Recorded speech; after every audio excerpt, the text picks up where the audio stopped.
नबविया दीगर सामीन व सामियात हाज़िरीन व हाज़िरात अस्सलामु अलैकुम व रहमतुल्लाहि तआला व बरकातुहू। वालेकुम अस्सलाम व रहमतुल्लाहि तआला व बरकातुहू। तो आवाज़ कम कम रही है, वॉल्यूम थोड़ा बढ़ा दीजिए। देखिए कितना दम है आपको। Hello hello hello hello hello hello hello hello.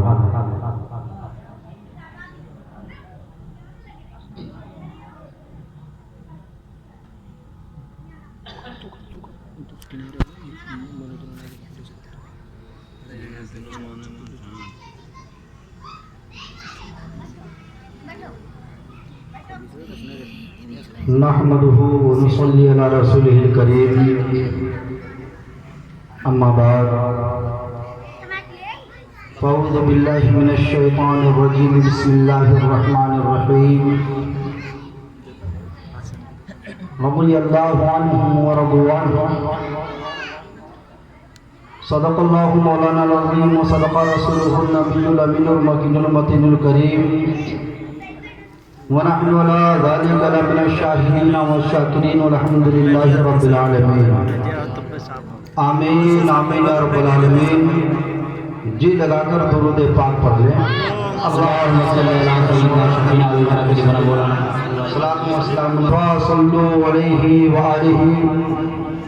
या रसूल अल्लाह, सरवर कहो के मालिको मौला कहो तुझे, सरवर कहो के मालिको मौला कहो तुझे, बाग़ी खलील का गुल ज़ेबा कहो तुझे, और फरमान नसीब हो तुझे उम्मीद गह कहो, जाने मुरादों का ने तमन्ना कहो तुझे।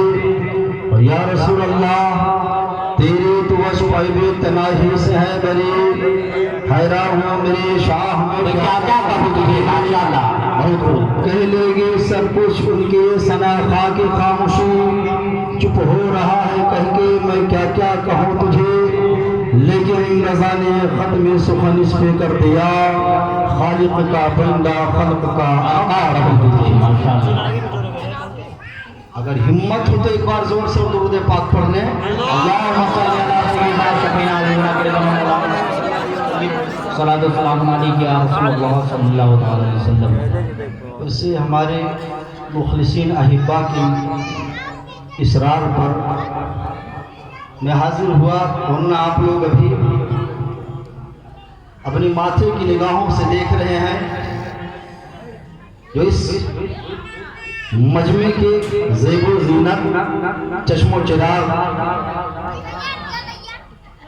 फजीलतुल शेख हज़रत अल्लामा मौलाना मौसूफ साहिब पूरा तशरीफ फरमा। इंशाअल्लाह तबारक व तआला मुकम्मल खिताब इनका आप तमाम हज़रात समाअत फरमाएंगे। बस मैं गुनहगार हकीर फ़कीर सरापा तकसीर चंद लम्हे के लिए कुछ बयान करने की कोशिश करूंगा, मगर आप लोग हमें दुआओं से नवाजते रहें। इससे पहले एक बार दुरूद पाक पढ़ें। अल्लाहुम्मा सल्ली अला सय्यिदिना शफीना व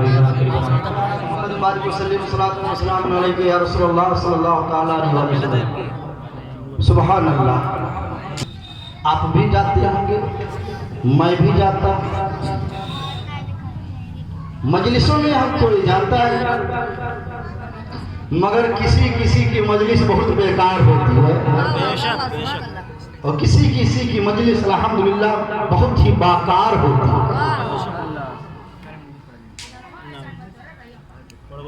तो आप जानते हैं बेकार किसकी मजलिस है और बाकार किसकी मजलिस है। मगर इतना जाने, ये भी मौका मिला होगा कि किसी के तीजा की महफिल में भी आप गए हो, किसी के 20वें की महफिल में भी गए हो, 40वें में भी गए हो, सालीना में भी गए हो।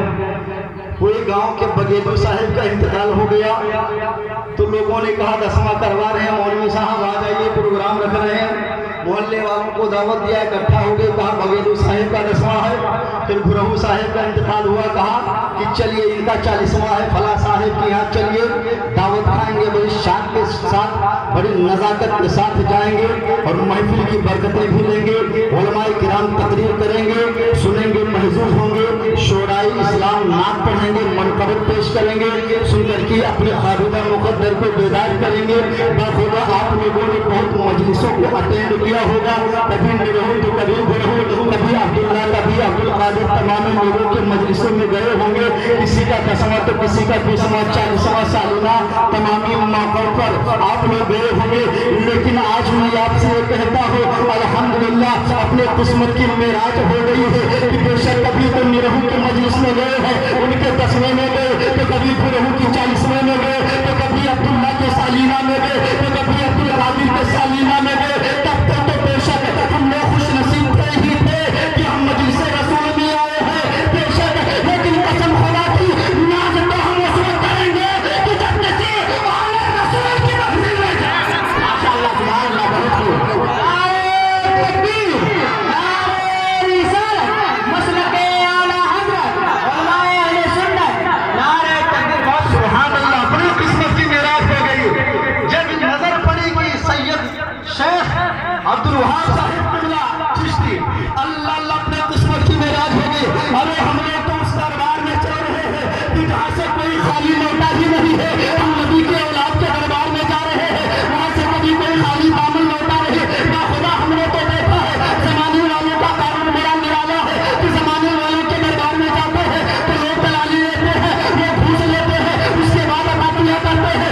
मगर नबी के घराने वालों का मामला कुछ ऐसा होता है, ऐसा होता है कि उनके दरबार में चले जाओ, न दलाली देना है न घूस देना है, बस जाके दामन पसार दो, फिर आता हो बराबर देखते चले जाओ। माशाअल्लाह सुभान अल्लाह, बहुत खूब। क्या कहते हैं, बराबर देखते चले जाओ। अल्लाह अल्लाह, ये आले रसूल के दरबार की बरकत है। और आले रसूल का मामला जहाँ तक होता है, हमने देखा पढ़ा उलमाए किराम से सुना भी है, इनके सोहबत में रह करके हमको ये बात भी मिली है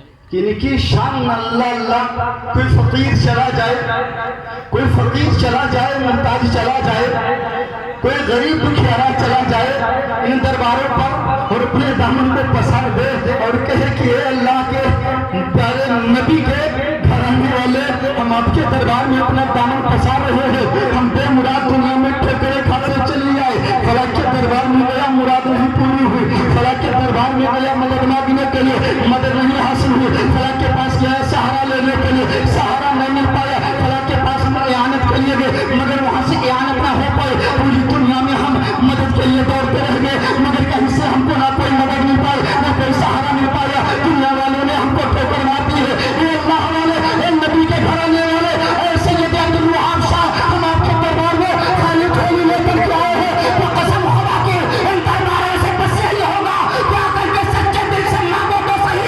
हमने कहीं सुना है कि लौहे महफूज की हर बात बताने वाले अल्लाह अल्लाह, ये मोहम्मद के घराने वाले और इनके फाके से फकीरों को खिला देते हैं।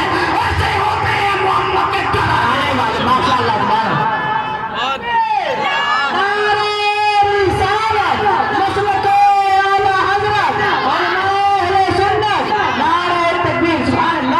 माशाअल्लाह लौहे महफूज की हर बात बताने वाले अल्लाह अल्लाह, ये मोहम्मद के घराने वाले रह के फाके से फकीरों को खिला देते हैं। ऐसे होते हैं मोहम्मद के घराने वाले। अरे सच्चे दिल से मांगो तो सही, मिलेगा क्या नहीं। अरे इनके नाना को कौन नहीं जानता। जब चला जाए दरबार में, जब चला जाए मदीना तैयबा ताहिरा शरीफ, इनके नाना की बारगाह में चला जाए तो नाना के दरबार से कोई खाली लौटा नहीं। जब भी गया तो मुरादे लेकर के आया है, जब भी गया तो खाली नहीं लौटा, रोता हुआ गया, मुस्कुराता हुआ आया, खाली झोली लेके गया, भर के आया। अरे वो नबी है, इनके नाना का दरबार वो ऐसा दरबार है कि जब भी इनके नाना के दरबार में, प्यारे मुस्तफा के दरबार में कोई सवारी जाके मांगा है तो जब मांगा तो कसम खुदा की ऐसी अता हो गई है। जब मांगा है तो कैसे मांगा है, दीवानों ने सोचा हम कैसे इनके नाना की बारगाह से मांगे। तो आला हजरत से हमने पता लिया, बताओ सरकारी आला हजरत इमाम इश्क़ मोहब्बत हम नबी के दरबार से मांगने जा रहे हैं। कैसे मांगे कि हमको मिले, कैसे मांगे कि मुराद पूरी हो। तो बरेली का शेर, बरेली के सरजमीन से सानिया हसन फुलहिंद इमाम मोहम्मद रजा उशाक़ इमाम फरमाते हैं जब तुझे अगर नबी के दरबार से मांगना है तो जाकर के सामने तय कर दे, तय करते हुए बस ये गुनगुनाना शुरू कर दे, या रसूल अल्लाह चमक तुझसे पाते हैं सब पाने वाले, मेरा दिल भी चमकाते चमकाने वाले, पर रास्ता नहीं देख कर अपने रहमत हम बातों पर भी बरसा दे बरसाने वाले, और या रसूल अल्लाह हम कहाँ जाए मांगने के लिए, तो कसम खुदा की जब ऐसे अंदाज में मांगेगा तो बस यही एक सदा बुलंद होगी, ए तुम ये वाले सुन लो मेरे करीम से कर कतरा किसी ने मांगा दरिया बात किए हैं तन्ने बात। नारे तकबीर, नारे रिसालत, मसलके आला हजरत, मसलके आला हजरत, नारे तकबीर, नारे रिसालत। बहुत खूब। एक बात मेरी आखिरी बात, अरे आना तो फटाफट आओ बिटिया, क्यों आ रहे हो? बहुत छोटे साइज में आ रहे हो, बड़े लोग आए बड़ी साइज में आए तो अच्छा लगे।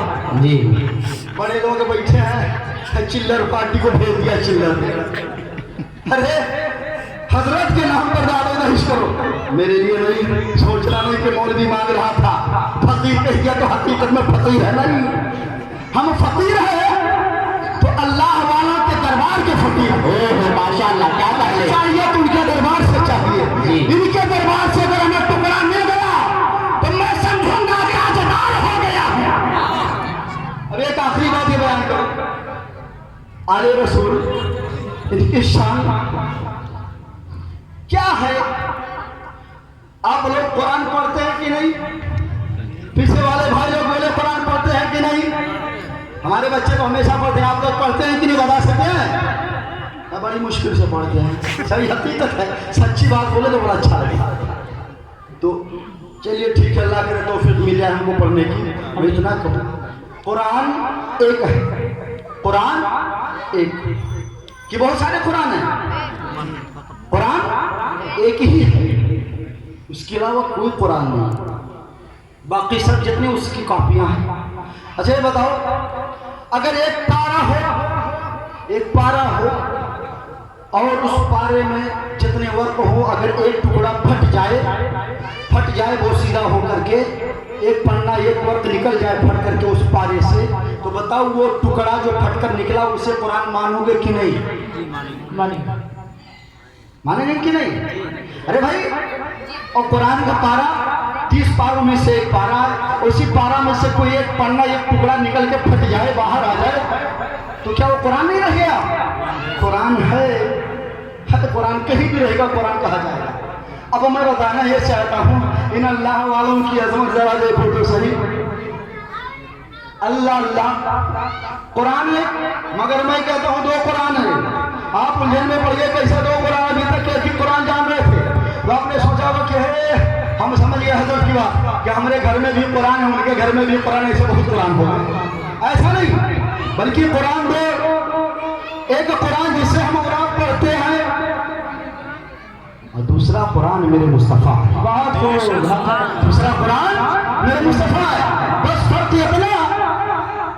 इतना है कि जो कुरान हम पढ़ते हैं खामोश कुरान है और मेरे मुस्तफा बोलते हुए कुरान। अब एक मसला मैं यहीं से ये बयान करूंगा, मेरे मुस्तफा कुरान है।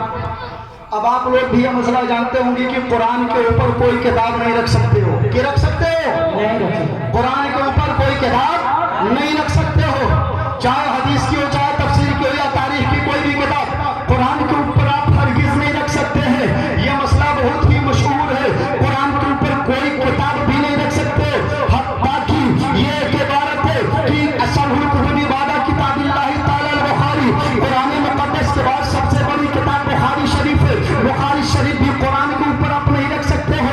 लेकिन मैंने जो भी कहा कि एक कुरान जिसे हम पढ़ते हैं और दूसरा कुरान मेरे मुस्तफा है, ये बात नोट कर लिया आपने ना, कि नबी भी कुरान है और जो पढ़ते हैं वो भी कुरान है।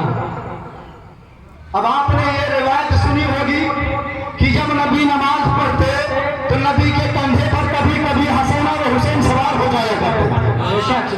सवार होते थे कि नहीं? आप लोगों ने सुना होगा, नबी जब कुरान नमाज पढ़ते तो हसन हुसैन नबी के कंधे पर सवार हो जाते। अब सवाल ये उठ गया कि नबी कुरान है, नबी कुरान है और ये मसला है कि कुरान के ऊपर कोई किताब नहीं रख सकते हो, तो जब नबी कुरान तो कुरान के ऊपर हसन हुसैन कैसे सवार जहन में सवाल आया? बैठी बात जी कुरान के ऊपर कोई किताब नहीं रख सकते हो। और हमने कहा नबी कुरान है, और आपने बराबर सुना कि नबी जब कुरान है और हसन हुसैन नबी के ऊपर सवार होते थे, तो जब नबी कुरान है तो कुरान के ऊपर हसन हुसैन कैसे सवार हो गए? ये मौलाना साहब जो मसला बयान कर रहे हैं, या तो मसला गलत होगा, या तो जो रिवायत बयान कर रहे हैं ये रिवायत गलत होगी, या तो जो कहते हैं नबी कुरान है नबी कुरान नहीं होंगे। अब अल्लाह पर सवाल तो बेशक सही था कि बेशक मसला सही है कि कुरान के ऊपर कोई किताब नहीं रख सकते हो, ये भी बात सही है कि हसन हुसैन नबी के ऊपर सवार होते थे और नबी कुरान है, ये बात भी सही है। लेकिन जब सामने एक गुस्ताखी रसूल ने सवाल कर दिया, मौलाना आपने जब ये कहा कि कुरान के ऊपर कोई किताब नहीं रख सकते हो, ये मसले को मान लिया। आपने कहा कि हसन हुसैन नबी के कंधे पर सवार होते थे, ये मसला ये रिवायत हम भी मान लिए, और आप कहते नबी कुरान है, हम चलो ये भी मान लिए। लेकिन बताओ कि जब कुरान के ऊपर कोई किताब नहीं रख सकते हो तो नबी के ऊपर हसन हुसैन कैसे सवार होंगे? या तो रिवायत गलत होगी, या तो मसला गलत होगा, या तो नबी कुरान नहीं होंगे। बात भेजे में घुसी। अब आओ चलो उलमाए अहले सुन्नत को जब उलझन हो जाता है तो इधर उधर भटकते नहीं है, बल्कि डायरेक्ट चले जाते हैं बरेली शरीफ की सरजमीन में, वहां पर अपने अकीदत के रुझान को बढ़ाते हैं और सरकार आला हज़रत से पूछते हैं, ये सरकार करम नवाज जरा करम फरमा करके बताइए, हम बहुत परेशान हो गए जब हमने कहा कि बेशक कुरान के ऊपर कोई किताब नहीं लिख सकते हो, और हसन हुसैन कुरान को हसन हुसैन नबी के कंधे पर सवार होते थे, और बेशक नबी कुरान है। तो आला हज़रत ने फरमाया बेशक नबी कुरान है और बेशक हसन हुसैन नबी के कंधे पर सवार होते थे, बेशक मसला भी सही है कि कुरान के ऊपर कोई किताब नहीं लिख सकते हो। तो कहा सरकार उलझन हो गए, कहा क्या सामने वाले ने गुस्सा से रसूल ने सवाल कर दिया कि जब नबी कुरान है और कोई किताब कुरान पर नहीं लिख सकती है तो कैसे कुरान के ऊपर हसन हुसैन सवार हो गए? अब कैसे सवार हो गए? बड़ी उलझन में थे हम। आला हज़रत के दरबार से जवाब मिला, अरे जैसे तुम इसी बात को लेकर के तूने गया जा करके उससे बता दे कि बेशक मसला सही है, बेशक मसला सही है तो कुरान के ऊपर कोई किताब नहीं लिख सकते हो, बेशक रिवायत भी सही है हसन हुसैन नबी के कंधे पर सवार होते थे, बेशक ये बात भी सही है कि नबी कुरान है, मगर जो सवाल खड़ा कर रहे हैं उन लोगों से जाके पूछ लो कि बेशक हम कोई किताब कुरान पर नहीं लिखेंगे, लेकिन उनसे पूछो तो सही कि कुरान है, और अगर कुरान के पारे हो तब क्या करें? बहुत नबी कुरान है, और अगर कुरान के पारे हो तो कौन कुरान पर रख सकते हैं कि नहीं? तो कहा कुरान के पारे को रख सकते हो, हमने मचल के कहा तो सुन ले कि नबी अगर कुरान है तो हसन हुसैन कुरान के पारे है। नबी अगर कुरान है तो हसन हुसैन कुरान के पारे है, और उन्हीं पारों के टुकड़ों में से सैयद अब्दुल वहाब आए हैं। बात को नारे तकबीर नारे रिसालत कुरान के टुकड़ों में से एक टुकड़ा ये है। इसी वजह से सुन्नी मचलता है जब भी इश्क अंगड़ाई लेती है, जब भी मोहब्बत बेकरार होती है, तो कसम खुदा की बस दिल से यही एक बात निकलती है कि दालती कल्ब में अज़मत मुस्तफा सैयदी आला हज़रत